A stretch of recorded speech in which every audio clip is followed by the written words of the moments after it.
পূর্ব বর্ধমানে এসআইআরের শুনানি কেন্দ্রে পুলিশের সাথে ধস্তাধস্তি, আটক একাধিক বিজেপি কর্মী।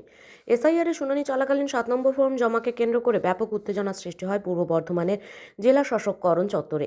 এই ঘটনায় তৃণমূল ও বিজেপি স্লোগান পাল্টা স্লোগানে উত্তেজনার পারদ আরও বাড়তে থাকে। পরিস্থিতি নিয়ন্ত্রণে আনতে ঘটনাস্থলে আসে বর্ধমান থানার আইসি সহ বিশাল পুলিশ বাহিনী। উত্তেজনা এতটাই বেড়ে যায় যে পুলিশের সঙ্গে ধস্তাধস্তি থেকে হাতাহাতিতে জড়িয়ে পড়ে বিজেপি কর্মী সমর্থকেরা। এরপরই বেশ কয়েকজন বিজেপি কর্মীদের আটক করে বর্ধমান থানার পুলিশ। বিজেপির অভিযোগ, 7 নম্বর ফর্ম জমা না নেওয়ায় আধিকারিকদের সাথে কথা কাটাকাটি হয়।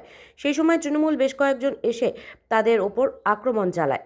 পুলিশের সামনে এই ঘটনা ঘটলেও পুলিশ তৃণমূলের কর্মীদের কিছু না বলে বিজেপি কর্মীদের ওপর আক্রমণ করে বলে অভিযোগ করেন বিজেপি কর্মীরা। অন্যদিকে তৃণমূলের পক্ষ থেকে পাল্টা দাবি করা হয়, বিজেপি কর্মী সমর্থকেরা মহকুমা শাসকের দপ্তরে শুনানি চলার সময় অশান্তি পাকানোর চেষ্টা করেছে। তৃণমূল তাতে বাধা দিয়েছে। পুলিশ প্রথমে দুপক্ষকেই বুঝিয়ে সরিয়ে দেওয়ার চেষ্টা করলেও বিজেপির পক্ষ থেকে উত্তেজিত কয়েকজন পুলিশের সঙ্গে বাদানুবাদ শুরু করে। এমনকি কর্তব্যরত পুলিশের সঙ্গে ধস্তাধস্তি ও হাতাহাতিও করে। এরপরই পুলিশ কয়েকজন বিজেপি কর্মী সমর্থককে আটক করে।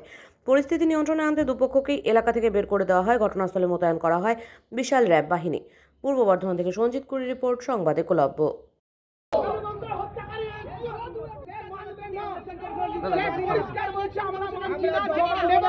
আমরা রেকর্ড দিয়েছি, আমরা রেকর্ড নিয়ে মানা হচ্ছে না। এই